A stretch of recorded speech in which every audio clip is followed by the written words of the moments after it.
Welcome back to part 4 of our Toyota Coaster bus build. We make a lot of progress in this episode. To start off with, we are converting this old rough cedar timber into a beautiful recycled cedar timber bus ceiling. So to start off with, we needed to take out these old rusty nails, and then we needed to put the cedar through a thicknesser machine to get rid of the old paint and to make it look nice and fresh. We also got a whole lot more done in this episode, so we really hope you enjoy this bus build update.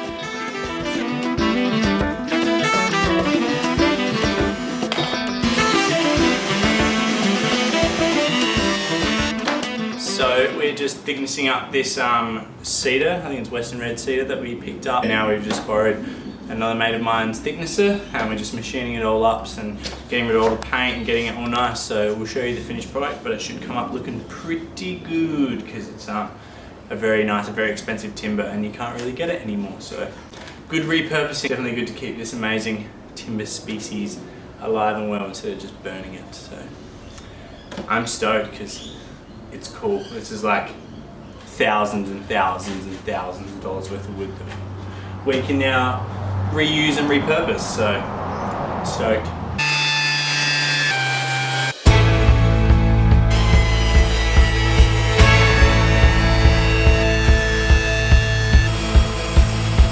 So we've just finished machining all 4 sides, that's one pass and everything.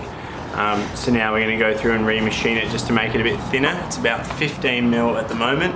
We're aiming to get it down around 12-13 mil, so to save weight, and yeah. So this here is a finished product. It's about 13.5 mil thick, which started out as one of these. And so basically we have to put it through multiple times to get the finish and thickness we want. So pretty much it's one pass on each of these sides. And then we'll need to do 2 passes each side pretty much to get it from what it is now at around 22 to 18ish is what they fluctuate between, down to a finished product of about 13.5. Just then it's enough to cut any of the paint off. So Dan just weighed all of these cedar shavings, and that's all the shavings from putting the cedar boards through the thicknesser. And it comes in at both of these bags are about 30 kilos each. So that's how much weight we are saving by thinning out the boards. 30 and a bit, and we've got another bag pretty much the exact same size. So we've saved about like by the time we're done it'll be almost 100 to 110 kilos probably. Yeah, definitely worth it. Which is a fair bit. Very exciting day today. We are cutting the holes in our roof for our yacht hatch and our max fan. So above the bed, this will be the yacht hatch. So then we'll be able to climb up onto our deck up the top and watch the sunset, which will be very nice.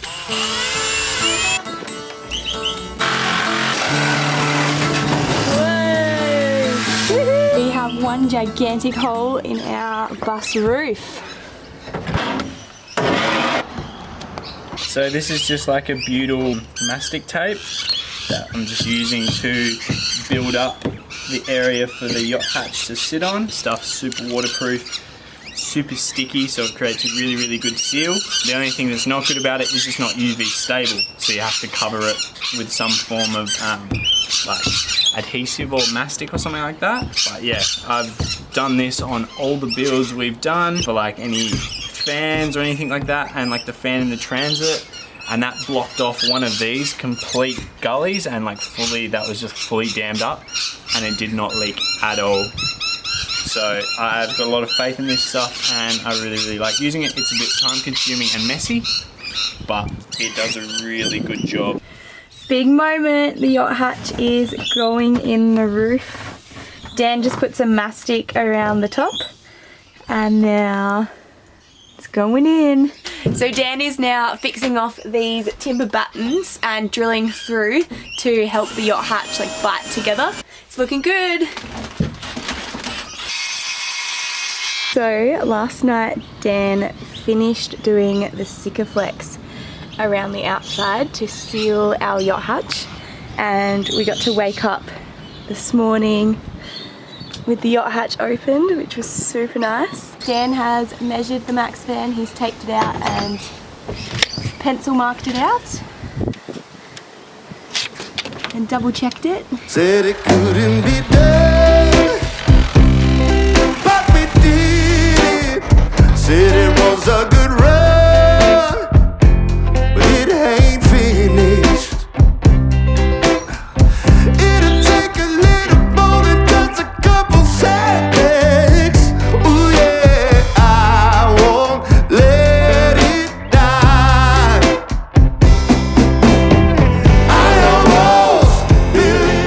One roof yacht hatch slash skylight and one max fan installed.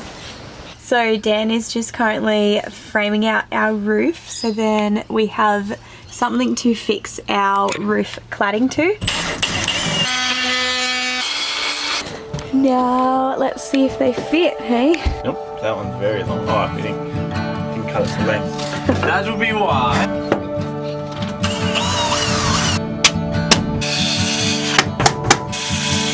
Because we're currently also living in here, hence the big clothes pile over there. We've covered the bed in plastic and random bits and pieces just to try and protect it and catch any metal shavings when we were drilling out the holes up there. So yeah, that's pretty much. It's interesting living in the bus whilst building it, but we're making it work. Here's our little cooking station and our fridge over here. This will actually be the bathroom area, but the fridge is just there for now. And yeah, we've put all of our insulation up the front here, and we've just been parked in a family's driveway, so that's been super helpful because we've been able to plug our fridge in whilst we still get all of our electrical sorted.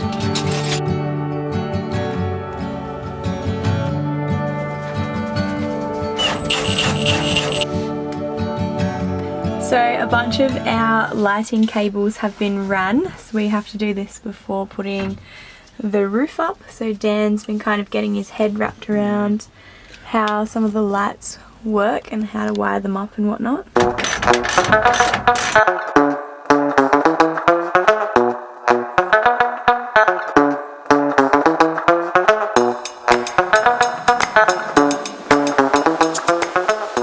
We have just put our insulation up on our roof. To keep the insulation up, we have put strings across here, as you can see here, so that's holding our insulation up, and then we'll put a vapor barrier over the top of this, and there's also sound deadener underneath to try and help reduce noise from, you know, the rain and the outside and the tinniness of the bus roof. So pretty awesome to have most of our insulation up. We are currently putting up our vapor barrier, so we're starting from the front of the bus, and then we're using double-sided sticky tape to try and roll the vapor barrier back and stick it up. So hopefully this works. Yep,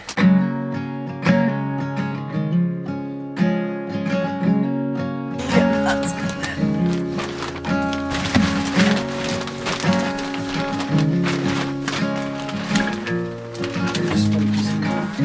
Today's the day that we have started going through our recycled cedar. We're hoping to use this for our bus roof. So yeah, we're just going to go through these piles and choose the colours and the wood that we're going to go with.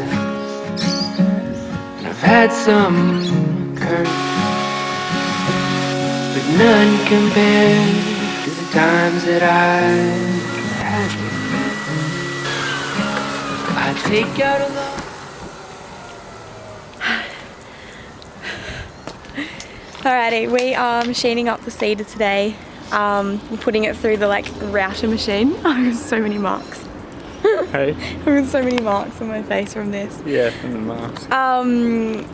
So that is so the cedar can sit on the roof and hopefully it won't separate over time. So that's why we're kind of putting a bit of a tongue and groove kind of vibe to it, to hopefully avoid that. It's definitely a bit of work and it's very warm today, but we're getting there. We're halfway there. So we've completed 4 passes on each board, and we've just got to do another 4 passes on each board, but Those ones we're putting like a bevel on all the 4 corners just to dress them, and now this next 2 kind of passes will be more of like the first cut kind of thing to create our steeper bevel on one side so they kind of stack into each other. But yeah, we're halfway there. We've got 4 more to do of each of them, so. Ew. And then hopefully when we put it on the ceiling it looks amazing. Yeah, if not, bugger.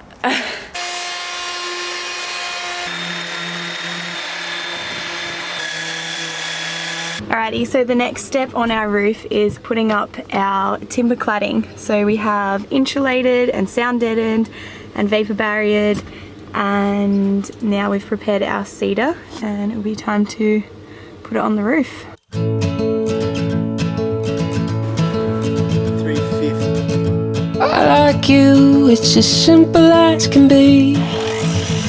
I like you, every little thing about you. Your brown eyes, blue car, short hair, long sleeves. I like you, every freckle on your face.